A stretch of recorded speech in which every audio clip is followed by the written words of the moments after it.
If we convince people there's racism all around you, if climate change is the biggest threat to your life, all of these lies mean that you need government in your life to fix that. You need government to protect you from these racists.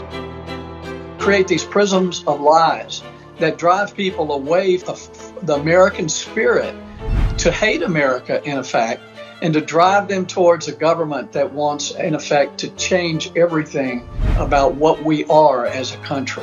People need to think for themselves. They need to look for the facts and use some common sense. Because if they continue to accept what's coming from 90% of the media, then they will be controlled by government because they believe in their hearts that government is their greatest protector.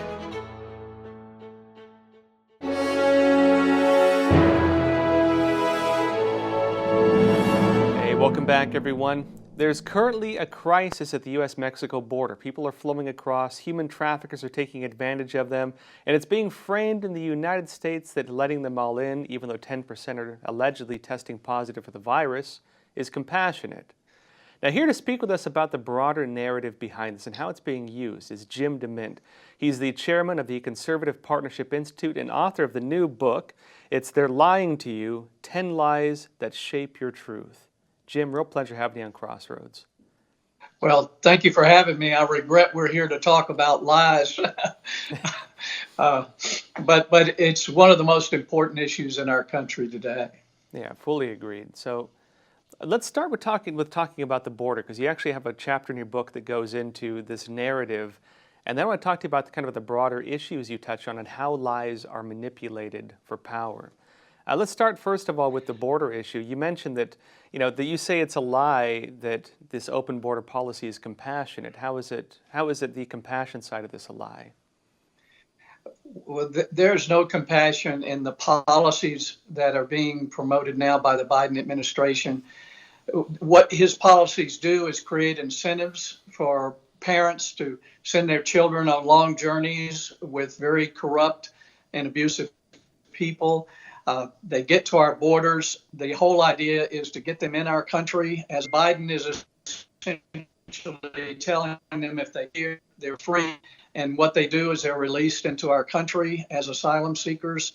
This is supposed to be compassionate for them. If you look at what they're going through now, it's certainly not compassionate. But what they'll go through and what Americans will go through from this chaos, which is designed chaos by the Biden administration to push America with this compassion towards doing more for the illegal entry of people into our country. But it is a lie that it's compassionate. Many people suffer because of it. Many people will not have entry-level, training-level jobs because of the cheap labor that's coming in. The schools, a lot of public services are overwhelmed, and particularly in the areas where they come in. We need to remember that there are hundreds of thousands of people all around the world going through the legal processes, which often take years and thousands of dollars to come here the right way, to work and to be a part of America. But if we just create a system of immigration where people can come illegally, and generally it's lower skilled, lower educated people who are coming in, and they become a cost to the taxpayers. Wonderful people, and many of us know them.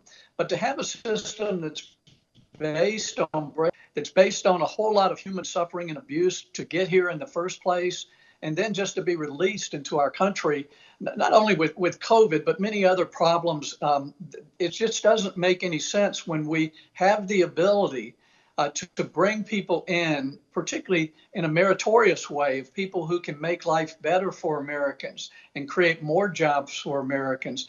Our immigration system in America should not be based on the idea that it is a charity program for the world. In the last month, we've seen people from the Middle East, known hotbeds of terrorism, have been coming in through our southern border based on the new policies that Biden has put in place. It only takes a few people to hurt a lot of Americans, and that uncontrolled illegal immigration is anything but compassionate. Now, you mentioned something interesting, which is that this is to create chaos. And it's interesting because the Biden administration, they're criticizing Trump, suggesting that Trump caused the chaos of the border, while, of course, conservatives are saying Biden is causing this through his open borders policy.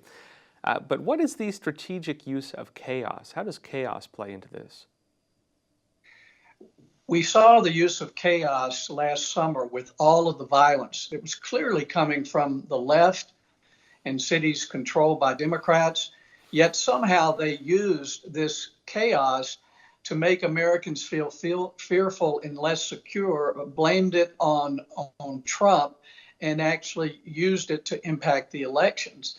The creation of chaos we've seen always allows more government control.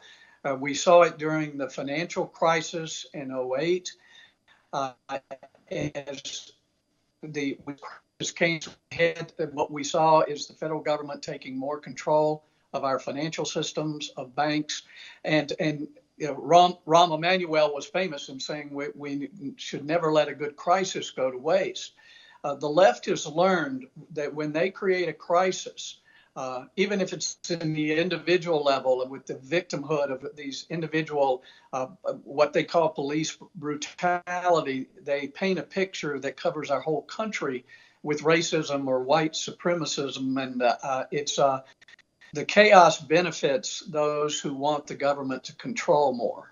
Now, one of the big points you mentioned in your book is the kind of the way people view the world, these prisms you talk about, right? The filter through which you understand, I guess, the politics and the world and so on, and how there are groups, governments, media, businesses that try to manipulate people's filters and how they kind of see the world. Can you explain to us what these prisms are, this whole concept you describe? Well, all of us develop these paradigms or prisms or filters as a way to better understand the world. It's what causes us to stereotype people, because if we've had a person who's been in our lives and it's affected us in a certain way, if we see another person like that with the same beliefs or characteristics, then we tend to stereotype them because we want to fit them into a paradigm. But the left is creating a pattern of lies in our life that begins with God is not relevant, or America is racist, or climate change is the biggest threat to mankind. All of these create a filter of the way we look at the world, which is, again, demands more government control of our lives. And so these paradigms are being built every day on the internet by a very deliberate effort to shape the way we think. And now they're shaping it based on a system of lies that common sense will tell you that most of them are lies on their face. You describe also the strategic use of lies. You really go pretty in depth into this, explaining what truth is and the importance of truth and the strategic use of lying to people. Can you explain this to us? Yeah, truth is critical for people to live free. If you know what is really true, what's real around you, you can live more independently and in more freedom. But for instance, if the left is able to convince you that America is racist, that essentially all white people are racist, what it tells people that we need a government to control and protect people against all of this racism, and that the America that we love, all the characteristics that made this country great, are really not good at all, because this country is systemically racist. This is a lie on its face, and in the book, they're lying to you. It's very simple to refute this lie. It's not true at all. And any of us who had experience in the business world or organizations over the last 20 or 30 years know that there was once serious racism in our country. But that's not the problem that we face today. But as long as the Democrats can create this impression that America, implying that white Republicans are racist, then the minorities will continue to vote for the Democrats to protect them, from this racist people. And so it's a very deliberate strategy, but it can be disproved easily. And I do that in a few paragraphs in the book. Now, of course, you've had some direct experience within the government. You're a former senator, and you describe in your book also that there's a business around lying, even at the government level. I'm curious, what did you see with this business that obviously, of course, you witnessed some of this taking place to inform your, writing of this book? Well, unfortunately, we see it all the time in speeches on the House and Senate floors. We see people lying deliberately. I mean, we saw it about Trump the whole 4 years he was in office, lying about Russia collusion and the Ukraine, and lying about China. And all of these things that Trump was accused of have been proven to be wrong. And yet the media does not go back around and say, oh, we were wrong on that issue. But we had members of Congress saying they had evidence that this and that had happened. The evidence was never there. In fact, millions spent on investigation showed quite the opposite, that it appeared that Democrats were very involved with collusion, creating, a false narrative. And so it's something that the left uses, again, to manipulate people all the time. And I'm not saying that people on the right and Republicans don't lie, but the systematic pattern of creating a false impression of America, of this false impression of what the dangers are in our lives, is a planned, designed effort to drive people away from concepts of freedom that built America to more of a totalitarian, authoritarian approach to our society. And we saw that during the COVID year. The whole COVID experience over the last year has shown us the authoritarian instincts of many on the left, whether they be mayors or governors or senators. We've seen these people like hall monitors we remember in school who are just ecstatic about being able to tell people where they can go and what they can do and who they can meet with. They exaggerated the threats of this virus in order to control people and to have an excuse to control them. This gives us a real insight into what we can expect from the left now that they are controlling all the branches of government in Washington. So we have to be aware that they will be using more and more lies to drive people towards a centralized government power. You also describe this agenda. You say that part of the goal of this is to make people abandon things like faith, things like country, things like culture, and there's a broader agenda behind this. It's a pretty bold statement. Can you explain to us, I guess, how they try to make people abandon faith, country, religion, these things, and why they're doing that? Faith, particularly the Christian faith as we know it, is based on a personal relationship with God. And while we don't want to get into a whole lot of theology today, the idea there is that people are independent operators. They're not dependent on a central human source. They are dependent and show allegiance to a separate source altogether. So it is a separate source of authority that we've seen governments all over the world recognize. Whether it was the Soviet Union or communist China, they attempt to just erase, particularly the Christian religion, from their country, their culture, because it discourages an allegiance to government. So the whole idea of an alternative source of authority, which is the person, the family, the local community, all of these little platoons, as Edmund Burke talked about, are threats to authoritarian government. So that's why the left has a system of lies to tell you that you can't be free because you're a victim. If we convince people there's racism all around you, if climate change is the biggest threat to your life, all of these lies mean that you need government in your life to fix that. You need government to protect you from these racists. You need it to function as an authoritarian source in your life. Religion competes with that. Again, the small platoons of family, your local church, a school that's controlled locally and teaches what families want, is all of these things are a threat.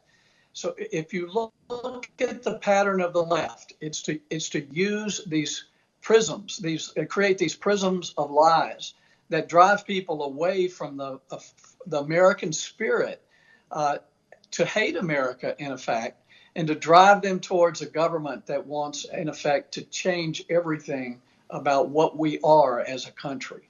You know, I have heard some people of my generation, millennials, make statements like government is our greatest protector. And, some of them, of course, align with this whole worldview. But you're explaining that this is kind of in opposition to what America used to be, this whole idea of independence, self-reliance, and people helping each other out naturally within kind of a grassroots form, these platoons, right, of families and communities and so on. What do you think America's losing? How did things used to be? Because I think a lot of younger generations, they don't have anything to compare it to now. Well, it's difficult. They really don't. And I'm not pretending America has ever been perfect. And certainly these issues of racism that were true 30 and 40 years ago, I mean, if we understood how America has been overcoming that, we would love America even more. But if we convince people that because of a few events that America is still systemically is racist, which means that we're all racist in a way. I mean, we're creating that whole scenario again that I'm convinced, and I think there's plenty of evidence that has been rooted out. And the problems that minorities face today is not based on systemic racism. It's based on the impact of years of discrimination and segregation, that we have to deal with that impact, but we can't if we think the cause is the discrimination today. Now, you made a very interesting point in your book. You suggested that people cannot make wise decisions when their worldviews are shaped by lies. And I think that's very profound. I guess, one, if you could explain this to us a bit more, and two, why would people in power not want people to be able to make wise decisions? Well, dependency is a source of political power. And if people have the truth, then they can be free, in effect. And freedom can be measured by the number of choices that you have in all areas of your life. But you can't make good choices if you don't have good information, if you don't have the truth. So if you want people to make good choices about their own health care, they need to know more about their health and how it works. If you want people to make choices of schools for their children, they need a lot of good information and they need the truth. If you want them to make good decisions about political candidates, they need to know the truth about not only who they are and what they've done in the past, but what they plan to do in the future. Lies are used to change all of that and to take choices away. People cannot make good choices in their lives if they're not taught the path to success. And that's one of the issues that we talk about in the book, is if you convince someone that their problem is discrimination, instead of that their problem is they don't know the path to success, of hard work, of getting married before you have children, of finishing at least high school education, and trying to be responsible for your own life. If we don't teach that, then people cannot live free and make good choices. And essentially, it's a self-fulfilling system. If you convince people they're victims, if they can't take care of themselves, that there are others trying to discriminate against them, then instead of wanting to live free and wanting more choices, you will want the government to be your protector. You mentioned about millennials. They feel like they need government to protect them because they have been convinced and they have developed a prism where they are victims, that the country is racist, that climate change is going to destroy their lives. All of these lies are used to make them create this paradigm that government has to be their protector. Now, you say something else interesting in the book. You say that true citizenship depends on people forming their own worldviews. And, the very idea of people being able to shape their own worldviews is something that's under assault right now. We see, for example, media organizations and grassroots, no, not even grassroots, paid organizations trying to fight against what they call disinformation, to prevent people from going out and finding information and deciding for themselves what they think is true or not. There seems to be a new regulation coming about on defining what truth is or what truth isn't. Could you explain to us this idea of true citizenship and what it means for people to form their own worldviews? Because that very idea, I think, is under assault. It very much is. And what's happening today is the idea of unity is being made synonymous with uniformity, when in fact America has worked well because we have allowed and tolerated and even loved a broad type of diversity in our country. And people can live and believe different things. Neighbors can have completely different ideas on politics and everything else, but they can get along just fine until someone forces them to live like someone else or to believe like someone else. Mm-hmm. And what we see in this cancel culture is the belief that everyone has to believe, as you mentioned, believe that government is their biggest protector. Then people will not want to live free. They will vote for more centralized power. And so there's a real contrast between truth and lies. Truth encourage a diversity of thought, of actions, of way people live. Lies are used to make people conform, to be uniform in the way they think. And that's why any different type of thinking is such a threat today. It's why you're being canceled. I mean, I've got a friend who put a statement of faith sent out to her Bible study, and she was censored. It was canceled. It had nothing to do with politics. It was just a small group that somehow what she put on the internet was canceled. And we're going to see more and more of this because what we're finding is that a lot of what we believe as Americans, as conservatives, are derived from Judeo-Christian ideas. And what the left hates is a standard of truth, such as the Bible or something else that's coming from a religious framework that is completely separate from what the authoritarians in government want to accomplish. But if people pay attention, they will see that most of what the Democrats on the left and what you see in the mainstream media, what they want to do is corral people and guide them into a systematic way of thinking very uniformly that is, and anything else is considered a threat. It's interesting what you're mentioning has been discussed by, I think, different writers in the past. One of my favorite, G.K. Chesterton, actually explained this one time, where he said that these old systems, religions, they imbued mankind with a certain type of authority. They trusted people to make their own moral decisions. And he said these new systems coming about, they utterly distrust a man. And it's interesting, too, if we go back and read different writers in the past, like Frederick Bastiat, The Law. He talks about these new enlightened thinkers and also how they believed that the average person was incapable of making their own decisions. They needed some kind of new authority to make decisions on their behalf. Do you feel that there's this distrust among the people in power of the average person, that they really do believe that people are incapable of making their own decisions? You hit the nail on the head. I've worked with Democrats for 20 years. And they don't always say it. They won't admit what you just said but they believe in their hearts that most Americans are not capable of making good decisions and living on their own outside of government control.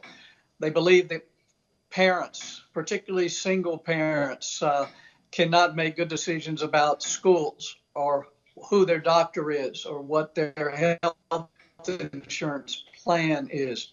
And because of this, they feel noble and compassionate by making people more dependent on government for their income, their housing, and the way they think.